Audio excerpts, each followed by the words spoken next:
Сәлем достар, қалдарыңыз қалай? Бүгін біз М блокаторлардың екінші бөлімін талдаймыз. Сабақты талдамай тұрып, каналыма тіркеліп, қоңыраушаны басып қойыңыздар. Себебі бұл каналда мен Қазақстанда болмаған контентті жасайын деп тұрмын. Яғни қазақша фармакологияны базовый деңгейде 50 сабақтық видеолар жиынтығын түсірейін деп жатырмын. Ал кеттік, Инстаграмға тіркелуді ұмытпаңыздар. Енді блокаторлардың ішіне кіретін алдыңғы сабақта мен классификацияны айтып кеткен болатынмын. Енді пирензепин. Оның екінші аты гастрацепин. Ол М1 блокатор, яғни мускаринді рецепторлардың бірінші типіне өте керемет әсер етеді. Селективті әсер етеді, яғни тек қана М1-ді ғана тежеп ұстайды. Әсер ету механизмі көбіне шеткері холинергиялық рецепторларды тежейді, асқазандағы тұз қышқылының бөлінуін азайтады. Кішкене ғана асқазанның тегіс бұлшықеттеріне әсер етеді. Антральды бөліктің ойық жарасында гидрокарбонат бөлінуін төмендетеді, асқазан шырышты қабатын қорғайды, шек асқазан асты қабатының қан айналымын күшейтеді. Орталық жүйке жүйесіне әсер етпейді, жүрек соғу жиілігін түсірмейді. Өйткені ол М2 рецепторға, мускаринді М2 типті рецепторға әсер етпегендіктен жүрек соғу жиілігіне әсер ете алмайды. Мен алдында классификацияда айтқандай, гастрацепин ол яғни қызметіне байланысты асқазанға әсер етеді, тұз қышқылын азайтып, одан кейін тегіс салалы бұлшықеттің жиырылу қабілетін азайтады. Ол дегеніміз уже қолданылуын айта кетейін. Қолданылуы асқазан 12 елшек ойық жарасының емі және профилактикасы үшін тұз қышқылы көп бөлінетін созылмалы гастритте, эрозивті эзофагит, Золингер-Эллисон синдромы кезінде, содан кейін ЖКТ ойық жараларында, НПВС пен ревматизмге қарсы препараттардан болған ойық жараларда. НПВС-ке әйгілі аспирин, яғни аспириннің ойық жара жасайтын побочный эффектісі бар. Яғни аспирин, айта кетейін, аспирин ол кезде простагландин бөлінуін тежеп ұстайды. Ал бізде асқазанда простагландин Е деген топ бар да, соны тежеп ұстағандықтан бізде асқазанда ойық жара көп болып кетеді, и пирензепинді сол ішінде қолданады. Енді біз пирензепин блокаторларға жатады ғой. Біз парасимпатиканың қызметін білеміз, парасимпатиканың қызметін тежейміз. Енді парасимпатика ол ас қорытуды ынталандырып береді, ЖКТ, яғни ас қорытуды жеделдетеді. Енді біз гастрит болып жатқанда, асқазан 12 ершек ойық жарасы болып жатқанда, бізге ол керек емес, ол механизмдер уже. Өйткені одан ары науқастың ойық жарасы одан ары тесіліп перфорация болып кетуі мүмкін да, и одан кейін ары қарай брюшной полостың қабыну болып кетуі мүмкін. Енді жанама әсері: ауыз құрғауы, запор, аппетит көтерілуі, үлкен дәретке көп шығу, аккомодация бұзылуы, тер бөліну азаяды. Ауыз құрғайды, өйткені біз мускаринді рецептор тежеп ұстаймыз, ал парасимпатика ол сілекей бөлінуін ынталандырып береді ғой. Енді келесі препарат платифилин. Платифилин негізінен атропиннің братчикасы деп қарастырады негізінен, яғни соның туыстасы. Бірақ ол платифилин ол синтетикалық тұрғыдан ойлап табылған, ал атропин ол шөптерден, яғни синтетикалық емес, табиғи түрі ғой. Ал атропин оның синтетикалық түрі, блокаторға әсер беретін табиғи алкалоид. Атропинмен салыстырғанда шеткергі М рецепторларға әсер етеді. Яғни асқазан ішек жолы ағзаларының тегіс бұлшықеттерін және нұрлы қабықтың циркуляциялық бұлшықеттің жасушаларына спазмолитикалық әсері жағынан атропиннен 5-10 есе әлсіздеу аз ықпал етеді. Яғни атропиннен бұл кішкене әлсіздеу. Енді рецепторлар бөгей отырып, постконглиялық холинергиялық жүйкелердің олар иннервациялайтын эффекторлық ағзалар мен тіндерге жүйке импульстерін берілісін бұзады. Ішінара рецепторларды бөгейді. Жүрек, тегіс бұлшықетті ағзалар, сыртқы секреция бездері соларға әсер етеді. Яғни бізде уже ЧСH-ті көтеріп береді, тегіс бұлшықетті ағзалардың қызметін төмендетеді. Тағы да әсер етуі, әсері көп дәрежеде парасимпатикалық вегетативтік жүйке жүйесі тонустың жоғарылығы немесе миметиктердің әсер аясында білінеді.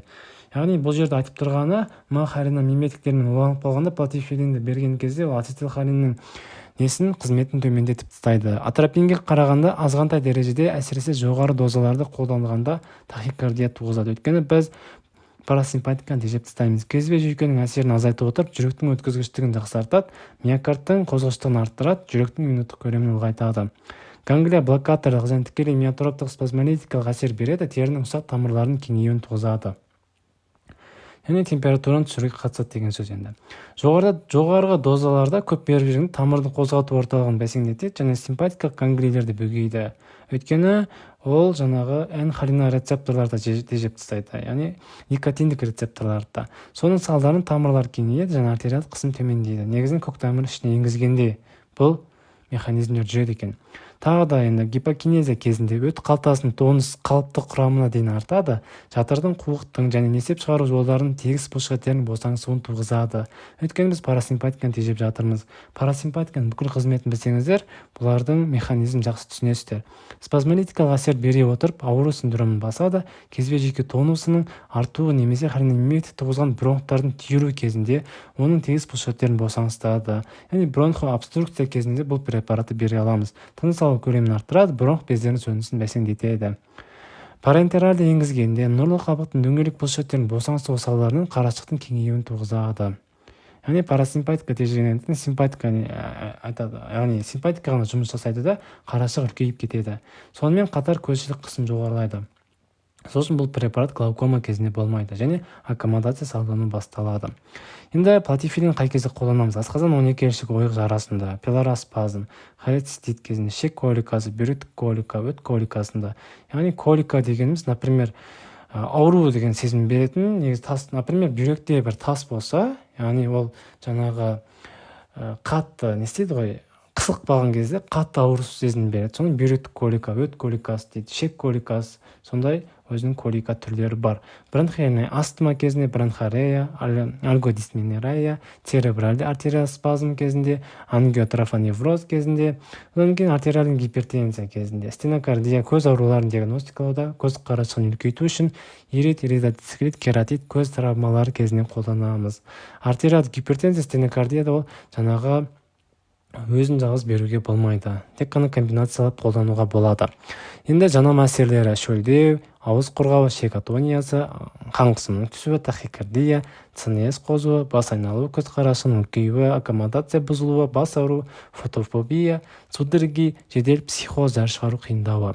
Қарсы көрсеткіштері жыпылықтағыш аритмия, тахикардия, созылмалы жүрек жеткіліксіздігі, жүректік ишемиялық ауруы, митральды стеноз, жүректің жүру жиегінің артуы, жағымсыз болуы мүмкін, ауыр артериялық гипертензия кезінде беруге болмайды. Тиреотоксикоз, өңеш ахалазиясы, асқазан қақпасының стенозы, бітелумен қатар жүретін ішек атониясы, глаукома кезінде. Өйткені парасимпатика қарама-қарсы жүйелер ғой, например, парасимпатика біз активтеріп тұрса, яғни парасимпатика одан ары науқасты тежеліп тұрса, бұны беруге болмайды. Өйткені одан ары науқастың жағдайын қиындатады да, науқас қайтыс болып кетуі мүмкін. Бауыр немесе бүйрек жеткіліксіз кезінде гравис миостениясы кезінде болмайды. Мен алдыңғы сабақтан гравис миостениясын түсіндірген болатынмын. Несептің іркілуі немесе оған бейімділік, ми зақымдалуы. Енді азометония бромида. Енді пентамин ол екінші аты. Ганглия блокатор, яғни ол ганглия блокатор деген сөз көбіне N-холина рецепторлар тежеп тастайды, никотиндік рецепторлар тежеп тастайды.